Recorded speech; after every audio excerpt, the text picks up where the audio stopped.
আজকে চিকেনের রেসিপিটা সম্পূর্ণ নিজস্ব রেসিপি আর এটা পুরোটাই যাবে রুটি, পরোটা, লুচি, প্লেন স্টিম রাইস বা ফ্রাইড রাইসের সঙ্গে। নমস্কার, আমি তুইনা। চলো তাহলে আজকের নতুন একটা রেসিপি শেয়ার করা যাক। এখানে কটা মতন ড্রাই রোস্ট করে নেবো মশলা, যেমন নিয়েছি গোটা জিরে, শুকনো লঙ্কা, কটা মতন এলাচ আর ওই মৌরি।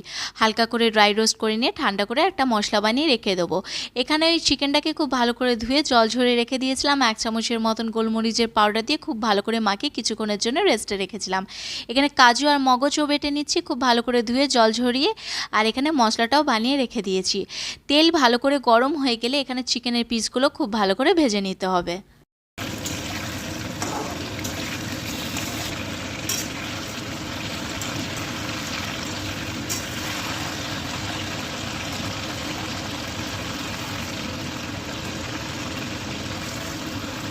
তো এখানে চিকেন খুব ভালো করে ভাজা হয়ে গেছিলো, তুলে রেখে সেই তেলেই অ্যাড করছি কেটে রাখা পেঁয়াজ। পেঁয়াজের ওপর 1 চামচের মতন মৌরি আর একটা তেজপাতা অ্যাড করব।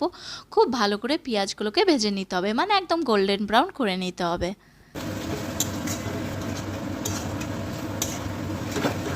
এখানে অ্যাড করব 1 চামচের মতন আদা রসুন বাটা, বানিয়ে রাখা মশলা আর তার সঙ্গে স্বাদ অনুযায়ী নুন দিয়ে মশলাটাকে খুব ভালো করে ভেজে নেব। ভেজে রাখা চিকেন এখানে অ্যাড করব। চিকেনের সঙ্গে মশলাটাকে খুব ভালো করে কষিয়ে নিতে হবে। আচ্ছা, তোমাদের কাছে আমি জানতে চাই আমার রেগুলার ব্লগ, ডেলি ব্লগ বা আমার রেসিপিগুলো কেমন লাগে।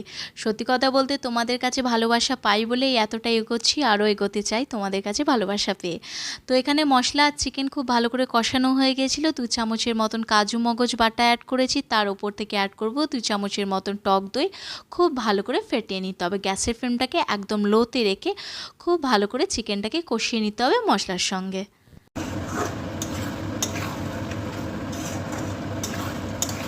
মশলার সঙ্গে চিকেন যখন খুব ভালো করে কষানো হয়ে যাবে, ঢাকনা দিয়ে খুব ভালো করে সেদ্ধ করে নেবো। ঢাকনা তুলে খুব ভালো করে মিশিয়ে নেবো। এখানে 1 চামচের মতন বানিয়ে রাখা মশলা আর ওই 1 চামচের মতন কসুরি মেথি ওপর থেকে অ্যাড করব। আমার যেহেতু নুনটা একটুখানি কম মনে হয়েছিল, তাই আমি পরে একটুখানি নুন অ্যাড করেছিলাম। খুব ভালো করে সব কিছু একসাথে মিশিয়ে দেবো। গরম গরম রুটি, ভাত, পরোটার সঙ্গে ট্রাই করতেও পারো, একবার হলেও তোমরা ট্রাই করতে পারো। গরম গরম ধোয়া ওটা দই চিকেন বা কার্ড চিকেন।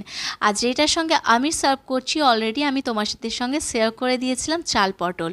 চলো আসি তাহলে, দেখা হবে নতুন একটা রেসিপি নিয়ে, নতুন ব্লগের সঙ্গে। চাল পটলের রেসিপি অলরেডি আমার ব্লগে আছে, দেখে নিও।